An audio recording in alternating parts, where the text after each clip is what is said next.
All right, we're back again with another edition. This time, Georgia beating Ole Miss. I still don't know the score, and we did a test run yesterday because audio didn't record. What was the final score? I believe it was 36-43. It was 35-43. Okay, that's right. 35. That because the seven they would have had to have a 2 point 2 conversion. point. Yeah. Anyway, So, couple things. I know we talked about this. I told you the similarities. 2013 Georgia LSU. I think you felt the game was very similar to that game. This game, to me, felt the same way while I was watching it. I said it felt that way. Both games, by the way, were a top 10 matchup. LSU was number 6, Georgia was 9. And this one, Ole Miss was 5, Georgia was 9. It, all intents and purposes, both games ended on that 35-yard line going toward the west end zone. Very similar. It does give me confidence. Unlike the 2013 team, this team can win in a multitude of ways, and they're not top heavy. They have depth. So I feel pretty good about this team. I think this team is up there in the upper echelon of college football in the tier. I just wish they could play a full 4 quarters, and that would be the top. Because I'll let you go after this, but I know all these games that we've won, a bounce of a ball or something didn't go our way, we would have a bad record. But you're one fumble away or one drop pass away or one bad block away from being undefeated. What would be the conversation around this team if Georgia was undefeated the way that they've been playing? They would be talked about as one of the top teams, probably the top team in the country, given the teams that they have played. So I think this team's good, but they still haven't hit their ceiling yet. you said Georgia wins. I would say Georgia survived. But yeah, a win is a win, so take it and move on. But yeah, the game itself reminded me a lot of that LSU Georgia game with Metzenberger, and Georgia came out on top both times. Then I made the comment to you Sunday after the game.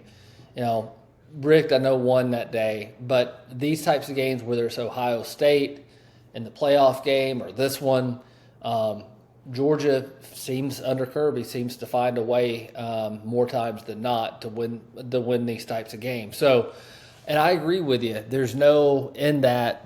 You put a gun to my head, I think almost anybody who's really who's the dominant team in college football. I don't think there is one. And every team has flaws.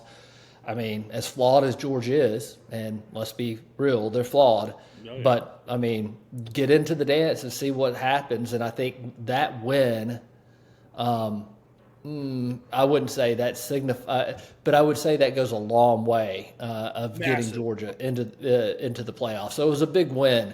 But I'm going to tell you, it's a frustrating watch, man, to where it just looks like our defense cannot stop them. They touched the ball 5 times and scored touchdowns all 5 times. And I know we'll get into specifics here in a second, but yeah, I mean, obviously offense did a great job, executed at a very high level, and we did enough to win and hung on, and so we're glad to have it. But whew, man, that was a tough watch.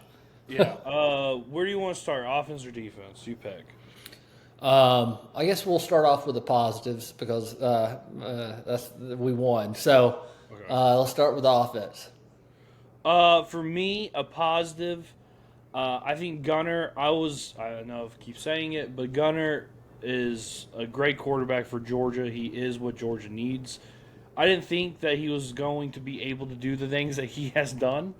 And I was totally wrong about that. And if I ever see him, I'll tell him I love him and I was wrong about him. I'm very sorry that I ever doubted him. And I appreciate the hell out of him. He's tough. Kirby said toward the end of his press conference that Gunner wasn't able to practice Monday or Tuesday, and they weren't sure if he was going to play, which That would have been really scary. Nice news dump there, Kirby. And they didn't want to run him. And Gunner said, this team needs to see me run. And that's just a guy who's willing to win, who's a competitor, who's willing to go over the edge. And then if you look down in South Florida and Miami, that's a guy who's not willing to go over the edge, who is pouty and a little bitch. Gunner's not that. And I appreciate Gunner a lot. The other thing is, I think Gunner should be in the Heisman conversation. I don't see why he shouldn't be. By the way, I know I told you this the other day, but now I did the math and research. I know who the quarterback is. Gunner's the first quarterback since 2004 to be 12 for 12, perfect in a second half against a Power 4 team, or a Power 5 used to be, since 2004. Do you know who that quarterback was? 2004. Let's see. Okay, I'll give you a hint. 2004 West Coast. Aaron Rodgers. You saw the fucking stat. No, I didn't either. No, when you said Really? West Coast, and I was thinking time frame. You're a bitch. That took it away from me. Yes, Aaron Rodgers is the answer. Anyway, so if you're in company with Aaron Rodgers, let's say you did a pretty good job that day. So and look at his rushing numbers. Look at what he does with the offense. I think Gunner should be in the conversation or in the hunt for the Heisman. If he was on any other team that was the media darling, he definitely would be. So I don't see why not. All right, you can pick your position group, or you can pick Gunner or whoever.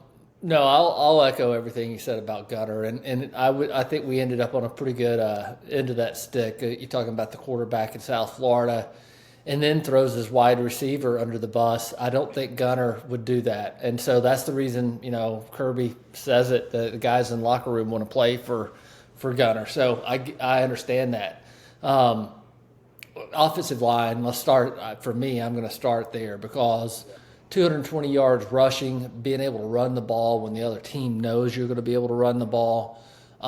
Really good job. First time all year outside the first game, I think, where we had all 5 of the original starters back out there. And so it showed, look, if we can run the ball and Gunner can even be, 75% of what he was on Saturday, this offense will be just fine.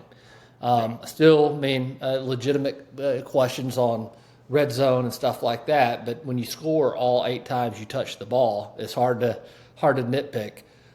Receiving core, I know that's the next thing that we should probably mention. But clutch, big time, and I'll let you kind of talk about some of the things that jumped out at you at the wide receiver core.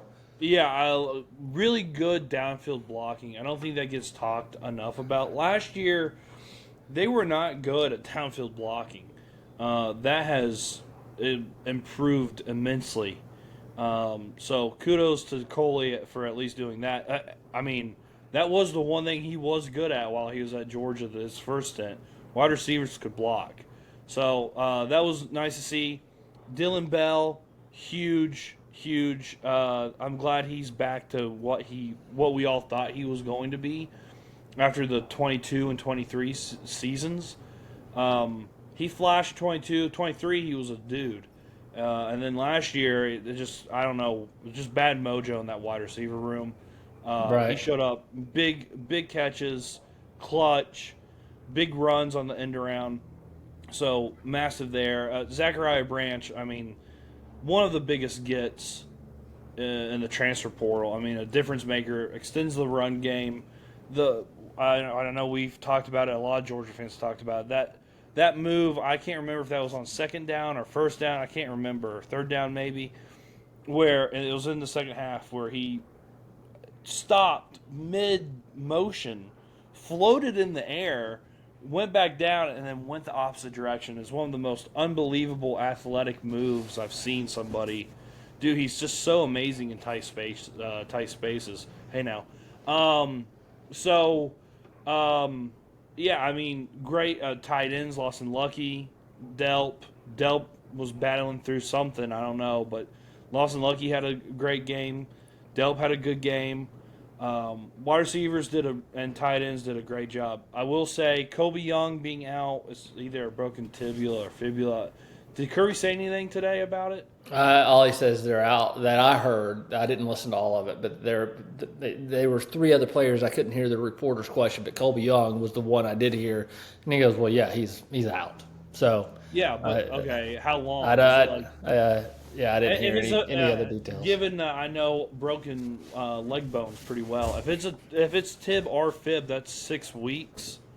So, and I mean Terrell Owens played on it, so I mean, don't be a bitch, Kobe. Yeah, well, yeah. So I he's mean, also put enough on tape that he should probably be working towards getting drafted.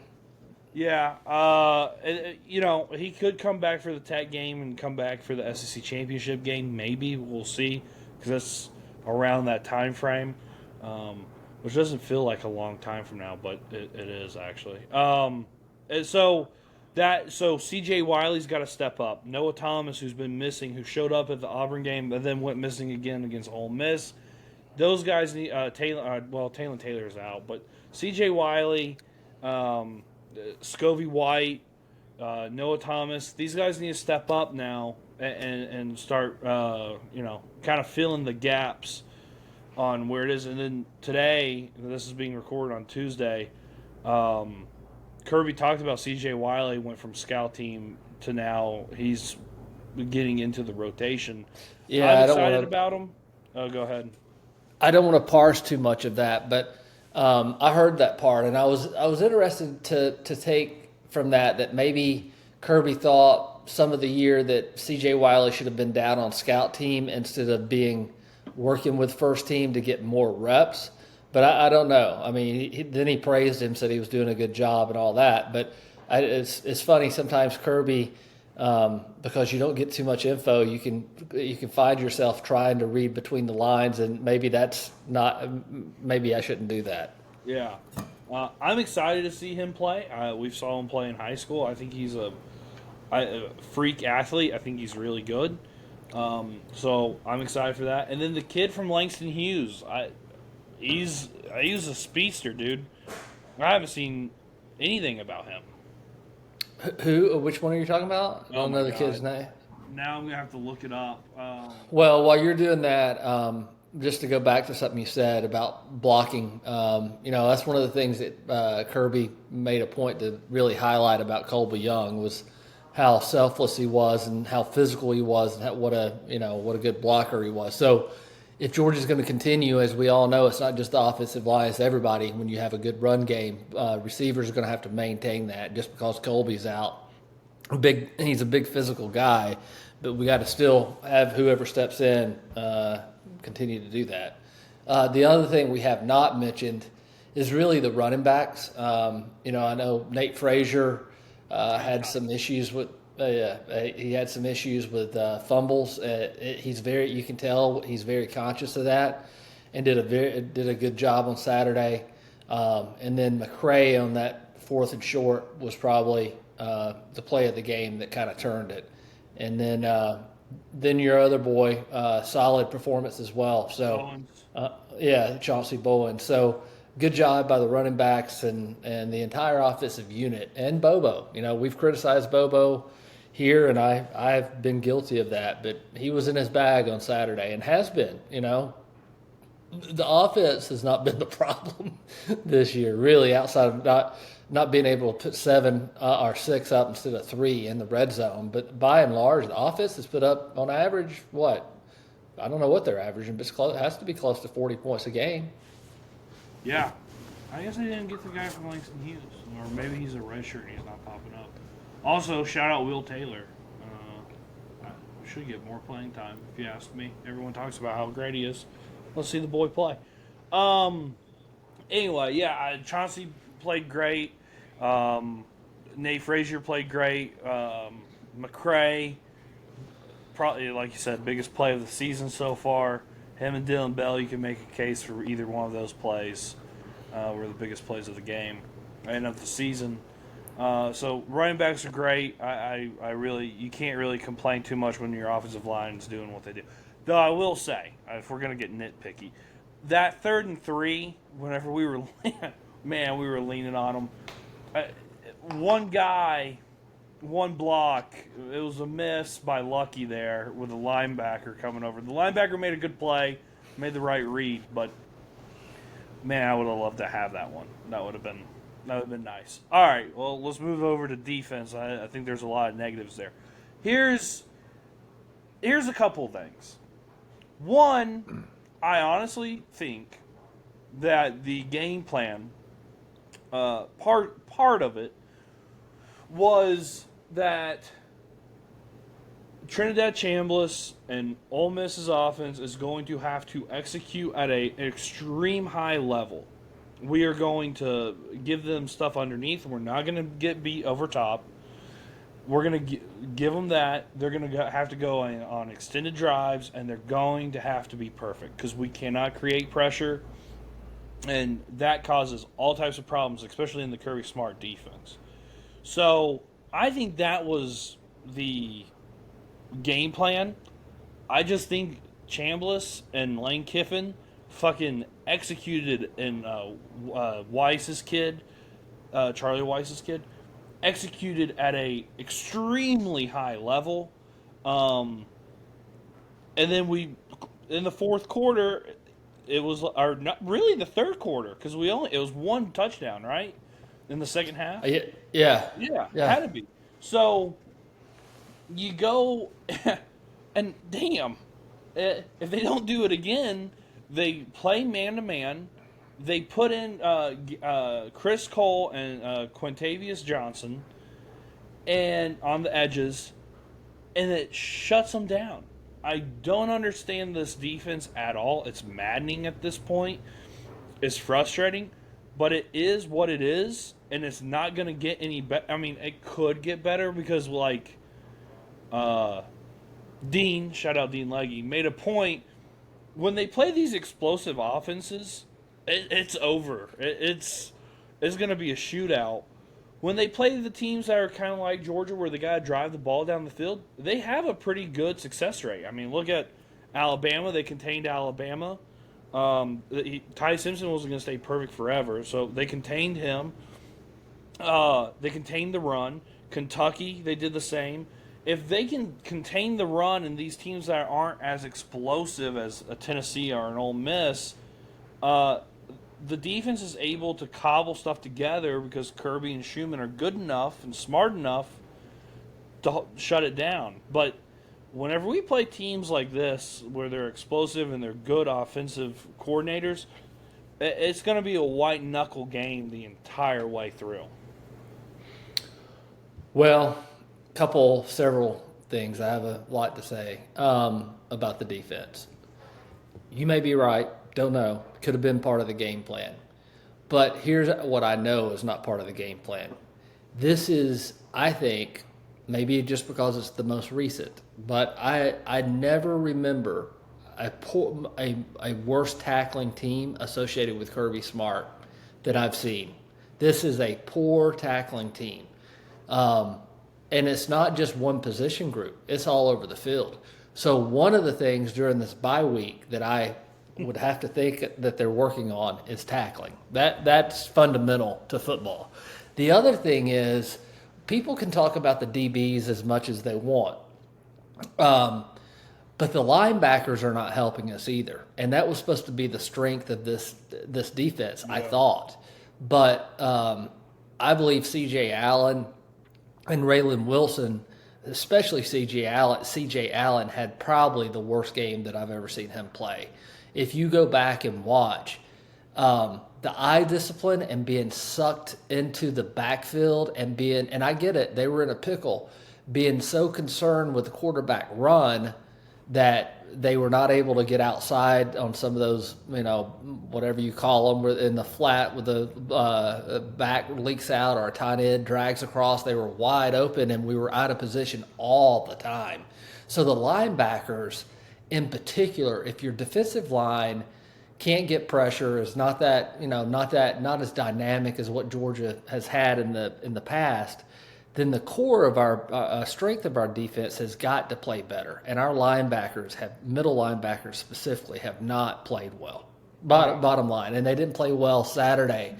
The pass interference calls, I know Kirby gave his opinion on that. Look, they're young. Ellis Robinson, DeMello Jones. I like them. But you can't act like you can't panic when the ball's in the air, number one. And you're just going to have to live with this. If your defensive line cannot get pressure on the quarterback, and you got a young defensive backfield, you're going to see this. And what makes it even worse is when your linebackers are not playing well, don't have good eye discipline, whatever, out of position, and you don't tackle. All those are recipes to have the first 5 times the team touches the ball, they're going to score 7 on you. Yeah. I mean, look, here's the thing. Am I pissed? Am I upset? Yeah, I'm just not. I guess I'm more shocked because Glenn Schumann got up and said last year's defense didn't meet the standard. Well, if last year's defense didn't, what the hell are we looking at this year? So there is. You said it's not going to get any better. I disagree. I think it can improve markedly on the fundamentals of football, which is tackling and having eye discipline. And I'm not going to say that mitigates all the deficiencies in this defense, but it can make it better to where it's at least competent. I think so we better hope. But if you look at the upcoming schedule, from Georgia's perspective, you got to feel pretty good, right? I mean, the heavy lift of the season. I'm not saying it's smooth sailing from here, but the heavy lift of the season, I think, is done. Would you agree? Right. Yeah. Yeah. I mean, I know DJ Lagway, he said he's marked this game down. That's good, dog. You haven't played really all that great. You should have marked it down. But the problem, it was in Billy Napier's notebook. Shit. That went out the book Sunday. Texas maybe, but I don't know. I watched them against Kentucky. Holy hell, they should have lost that game.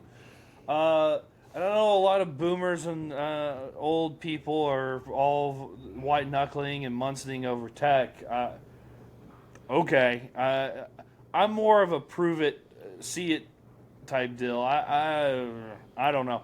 This is their Super Bowl, so I wouldn't be shocked if they put up a good fight, but I still expect Georgia to win, and really, I mean, Auburn is a better football team than Tech is, but Auburn has a harder schedule because they play in a real conference. So,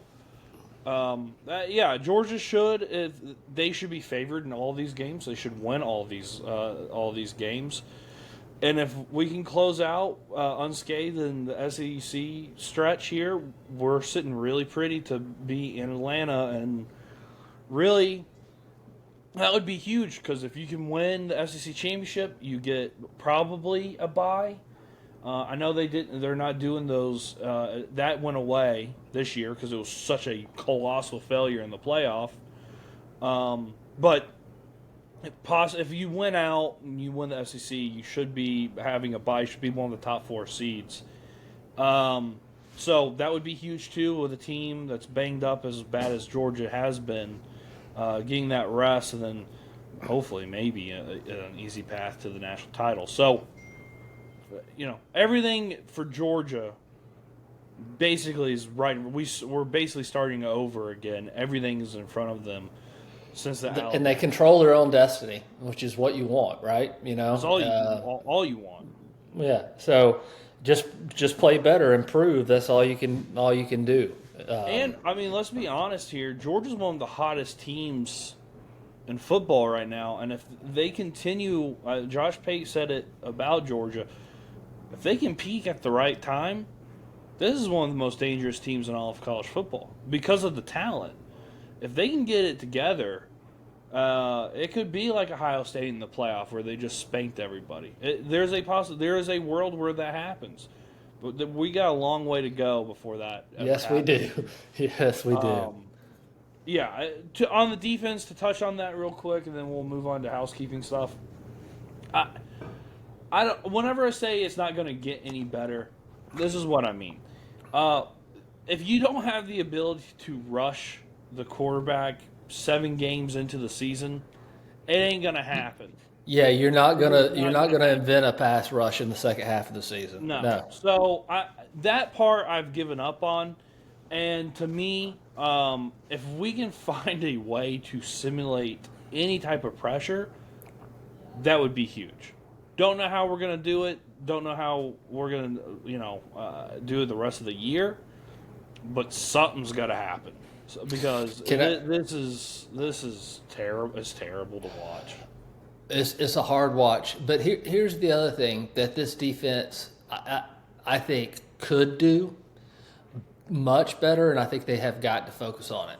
If you can't affect the quarterback, what you can do is become ball hawks and strip the ball, punch the ball out, get your hands up, which we saw, deflect balls. You know what I mean? We got to start getting some turnovers because we've got. If you have a defense like this, if you don't have leverage or an advantage by rushing the passer, you've got to find some other ways to turn the momentum of the game because sitting there and watching 3.5 quarters of what you want. Listen, Kirby said that was a culture win. That's absolutely the case because they had a belief that they were going to win that game, even after what as a fan I saw. I'm like, geez, fuck, we can't stop them. We can't stop them. And so, but if you got some turnovers, and we were that far, was Corey Thomas, just falling on the ball. That could have changed the momentum of a game. So I would just say during this bye week, not that Kirby needs it in the coaching staff, but, I would show some highlights of where there's opportunities to punch the ball out that maybe we've missed. How to focus and make them more of hey, we got to change the trajectory. We can't sack the quarterback, but we can get momentum other ways instead of just letting people drive on us like this. How about this team has to be one of the most I don't even know what the word would be, but so close to interceptions. I mean, every game there is a chance for at least 2 interceptions, and it just never happens. For the most part, I'll say this, too, going back to the defensive backs, people, the obvious, and I think me too, casual fan would say, Georgia's defensive backs, terrible. Well, if you look at it, in every single one of those are really, they're tightly contested or they wouldn't be called for penalty. You know what I mean? It's typically hands at the last minute. It's not hands holding going down the – there is sometimes. But what I'm saying is where our DBs are when the ball's in the air or when the ball gets to the receiver, you're right. A lot of those we could have ended up with just as easily if we hadn't been called for PI. Yeah. But anyway – all right. Housekeeping notes. One of our favorites. Jeff Collins is on staff with Florida. That was a mess up. Well, I feel much better about the whole situation now. What a doubleheader of great coaches right there, Geoff and Billy. But Billy Napier got the axe. Strange timing. I know we talked about it last podcast. I just. To me, as a program, and maybe they are just pitiful and bad, but why fire the coach now? You can't hire a coach right now. Your search, you're Florida. You're one of the I thought you were one of the premier programs in the SEC. You don't have to get a jump. It's a destination job. I don't really understand why you fire Billy now. Because those kids were still fighting for Billy. They were fighting for him against Mississippi State. They should have lost that game at home in the swamp. They had every opportunity to lose that game. And they didn't because I think they liked their coach a lot. And now you fired him. And I know they hired, or the interim is the wide receivers coach who's been there, who was under Mullen, and he was a holdover, and he was under Urban Meyer, and he's a big rah-rah guy. But to me, if I'm sitting in that locker room and my coach just got fired and I still have 2-3 years left, I'm thinking, well, who the hell are they going to hire? Is this person going to get us where we need to go and where I need to go? Or do I need to leave? Because I'm not going to risk an injury and then lose my opportunity to go somewhere and then go to the NFL. So I think a lot of guys at Florida are probably thinking that, and I think you're going to have a team that, if they get punched really good against Georgia, they're going to fold. And if I was a Florida fan, which thank God I'm not, I would be kind of, it's just what a weird position that they are in. I agree with the timing. That is strange. I'm not surprised by Napier getting fired. To me, taken after a win, I mean, they beat Mississippi State, and before you're playing your biggest rival, you take this opportunity to fire the coach. I would say there was enough cumulative data to suggest firing Billy Napier. If you're going to do that, you should have done it. Honestly, you should have done it last year, even though the team came back and looked a lot better. But that's when it should have been done. If you're going to do it, you can't let it go into the season, and all those kids that that he recruited and committed, all the transfers. You let it go all the way through, and then halfway through the season, you decide to pull the trigger. But listen, it's Florida, and I don't care what they do. Just keep doing what you're doing. It's brilliant. So I shouldn't probably be criticizing them, but yeah, it's strange that they would do that. And Kirby talked about this today at the press conference. You just never know. And when you get an interim head coach, what the mojo is going to be in the locker room. So you don't know. But I mean, this game, I agree with you. If Georgia comes out, takes care of business, which we haven't done, starts early, this game could be over by halftime. But we're a long way away from the game. Well, Florida's a mess. Dude, they're a cluster. I mean, if I had to guess, out of all the games, I would think that the team would want to start fast and just bury them and score as many as we can on them. That would be my hope. Don't know if they have the same objective as we do, but I know Kirby would like that too. I mean, how great would that be? It should. By the way, tickets should be relatively cheap because there's probably not going to be a lot of people on the Florida side. So let's have instead of a strikeout at Stanford, let's have a red out at Everbank Stadium. Oh, they'll bus them all in from Gainesville. They'll go to the dorms and have buses coming in. Please That's the biggest bunch of bullshit. I saw that. I never knew that until recently. By the way, for Georgia fans, if you didn't know this, even though it's supposed to be a neutral site, just so you know, from Gainesville, the University of Florida buses the students up to the stadium from Gainesville. Our students, they have to make their way down there the best way they can and get hotel rooms and go through the expense. Florida kids get to go back home and sleep in the dorm room. So, fuck Florida, and I hope I don't care whoever they hire. So I know that's another conversation. Steve Spurrier's weighed in. He said Lane Kiffin, and you know who else he said? Eli Drinkowitz. I think that would be a good fit. I think they're so horny to have someone that has a visor and talk shit, that those are the top two candidates for them. I don't know if Lane's going to leave Ole Miss. I got to tell you, I wouldn't want to. I wouldn't.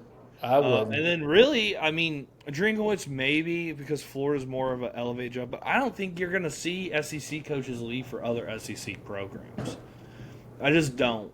So I wouldn't be Brent Key. I would look at him. I think that's a candidate.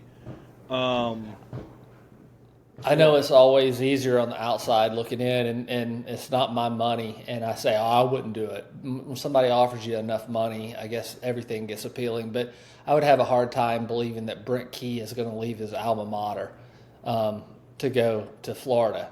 So, but I guess if they put enough money on the table, maybe so. I mean, well, I wouldn't be shocked if they kicked tires, but I really hope, and I toss and turn at night. There's two coaches that I would love for them to hire. One is Urban Meyer. We've talked about that before. I'd love that. That'd be great. Just tickle me fancy. But the one that I really would like James Franklin. I think that's a slam dunk hire. If they're really committed to that, please, God, please give me James Franklin. Please. I would want nothing more than James Franklin in a big-time game, in a big-time moment. Yeah, please. Go ahead. Line it up. Let's go. I don't know about, but is his name being seriously rumored? Oh, dude. It's like I didn't know. him. Is that? And I mean, Mike Norvell's not gone yet from Florida State, but he's a top candidate for both Florida jobs, State and Florida. I did not know that. Oh, So, well. Yeah, and Marcus Freeman did say no already. So shout out Marcus Freeman. You're good in my book. I knew I liked you for a reason. All right. Let's see. Oh, let's talk about this real quick. Stripe out Stanford. Look, I think I saw pictures of inside the stadium. Looked way better in person than it did on TV. If we're gonna do something like this again, and they should do it again, I think it was a cool thing, and I think we should keep trying to do these type of things, especially with any fan engagement stuff you can do. Didn't get that job, but if you're gonna do it, do not put white shirts in the section that's supposed to be black shirts. I don't know who did that, but whoever did needs to lose their job today. That is terrible. Awful. They stayed out in downtown Athens too late on Friday night. That's what the problem was. I'll be honest with you. I didn't know that you told me they were going to try to do it, and it was so light on TV that I honestly thought it was the sun different, like shades, like the way it was hitting. I couldn't tell they even attempted. No, and they washed out the black side with the white. So because top of people's heads were white because the students put it on their head to cool them off and stuff. It's the dumbest thing ever. And then also we have black pom poms. I've seen them 1,000 times. Put it on the black side, and then put the red pom poms on the red side, and put the white pom poms on the white section. It's really simple stuff. So next time, prepare for it, get a little, and have a plan, execute it, and do it right. Every time Georgia, from an athletic standpoint, does something, they have good intentions and a good idea, but I was going to use a term, but soft dick trying to fuck, but they just don't know how to do it. They get halfway there and they cannot get it done. It's very frustrating as a Georgia fan who understands the importance of this stuff. It's really simple stuff, and I don't understand why we cannot execute it. I know this is when you know you're getting a little bit older. I just don't care about, but I get it. But I just don't get all wrapped up in that kind of stuff. But I'll be honest with you, I completely forgot about it watching the game on Saturday, and I really did notice that this side looks a little bit lighter, and I made an instant calculation knowing that they were going to stripe, but I didn't even go there because it was so poorly pulled off. I'm like, well, maybe it's just the difference in how the sun's coming in. I really thought it was a shade issue on TV. It's unbelievable to me how we want perfection from our football team, but everything around it is a clusterfuck. And nothing drives me more insane, because that's a moment there that you could use to show recruits. Put that on pictures, put that on social media, advertise. That's a massive moment, and it's free stuff, and they can't do it right, and they keep asking me for fucking money. Just do something right. Actually, now I'm getting myself more pissed off the more I think about it. Well, let's shift gears so you can calm down for a second. Thanks. I'm going to ask the people who've watched this long to do me a favor. I'm sure that I'm way in the minority, but how many people now, when Herb Street and whatever his name is has our game? Peter? How many of whoever the other announcer is, who is? Oh, I thought you were just talking about Ben. Peter and Kirk. Herb Street, and who does the Chris other? Fowler. Growler. Is it Fowler? Okay. Anyway, I honestly listen to the game on mute. I turn the TV down, and especially if Georgia's not playing well, But I would like to know how many people just put the game on mute because I cannot listen to Herb Street and Fowler because maybe it's because Georgia's not playing well, but the seeming love affair they were having with Ole Miss and Lane Kiffin on Saturday, and I just can't. And they state that Herb Street should be Captain Obvious. Whoever that did that commercial, Captain Obvious, should have Herb Street be their fucking announcer. He states the most obvious shit, and it's really, I feel like he's being patronizing to people, and so therefore I refuse to listen. So if you would, in the comments, if I'm the only curmudgeon that listens to the game, would their A-plus broadcast team and mute because I can't stand to some bitches, please let me know. That'd be great. I'd just like some support out there. Well, I don't like Herb Street. I like Fowler. All right. Sean McDonough. I don't call for violence, but Christmas past should be axed. My vote is to get. I don't like Holly Rowe. I hate Holly Rowe. The worst. My vote is to get Blackledge from NBC to come over to ESPN. That's my favorite. Because whenever USC went for it on the fourth down, I don't know how many people watched that game, but it was a very dumb play. It was 4th and 1 instead of running the ball. They threw and they had a bootleg out, and before the play even ended, he went, horrible. This is horrible. He called it out right then and there. I appreciate that about Blackledge. But Holly Rowe, she's the worst. And she focuses on stuff that I just don't even care about. Like, oh, they're wearing pink. Who cares? Bulldog, I hate her. Anyway, I shouldn't have said that on YouTube, but oh well, who cares? Cancel me.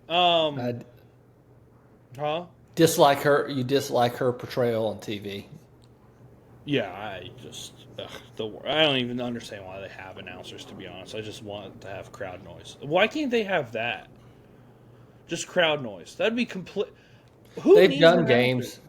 Because I can tell you why. There's not, for the casual viewer, there's not enough pomp and circumstances going on. They feel like they have to draw your attention into it. And to put the production on the way they want you to receive the production. It's all bullshit.